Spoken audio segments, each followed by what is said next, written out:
चलो बच्चों, ये प्रश्न को देखते हैं। तो प्रश्न में दे रखा है, नॉर्मलता तथा फॉर्मलता में क्या संबंध है। आइए मुख्य अवधारणा की चर्चा करते हैं। मुख्य अवधारणा। तो प्रश्न में से क्या पूछा गया है, नॉर्मलता तथा फॉर्मलता में क्या संबंध है। तो यहाँ से अगर हम देखें तो नॉर्मलता हमारा क्या होता है कि 1 लीटर विलयन में उपस्थित विलय पदार्थों के ग्राम तुल्यांकों की संख्या विलयन की नॉर्मलता कहलाती है। यानी कि अगर हम देखें तो नॉर्मलता जिसको हम n से प्रदर्शित करते हैं, तो n बराबर हमारा क्या होता है, विलय पदार्थ के ग्राम तुल्यांकों की संख्या बटे में हमारा क्या होता है, विलयन का आयतन लीटर में, विलयन का लीटर, विलयन का आयतन। तो यहाँ पे अगर हम देखें तो फॉर्मलता दे रखा है। तो फॉर्मलता हमारी क्या होती है कि फॉर्मलता का अगर हम परिभाषा देखें तो विलय पदार्थों के विलयन में संगुणित या वियोजन होने पर विलयन की सांद्रता को समानता फॉर्मलता से व्यक्त करते हैं। तो यानी अगर हम देखें तो फॉर्मलता को हम एफ से प्रदर्शित करते हैं। तो ये हमारा क्या होता है, एफ बराबर अगर हम देखें तो फॉर्मलता ये हमारा बराबर होता है विलय के ग्राम सूत्र भारों की संख्या बटे में हमारा क्या होता है, विलयन, विलय का आयतन, विलय का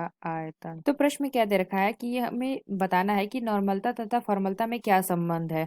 तो यहाँ से अगर हम देखें तो नॉर्मलता और फॉर्मलता क्या होती है, जब हमारे विलय पदार्थों की ग्राम तुल्यांकों की संख्या ये हमारा होता है, और अगर हम देखें इसमें हमारा कहता है ग्राम सूत्र भारों की संख्या होती है। तो कभी कभी ये हमारी बराबर हो सकती है या फिर बड़ी हो सकती है। अगर हम देखें दोनों में हमें संबंध पूछा गया है, तो यहाँ से अगर हम देखें तो नॉर्मलता, जो हमारी नॉर्मलता होती है ये हमारी बराबर होती है फॉर्मलता बटे में हमारा क्या होता है, एन फैक्टर, यानी कि एन कारक।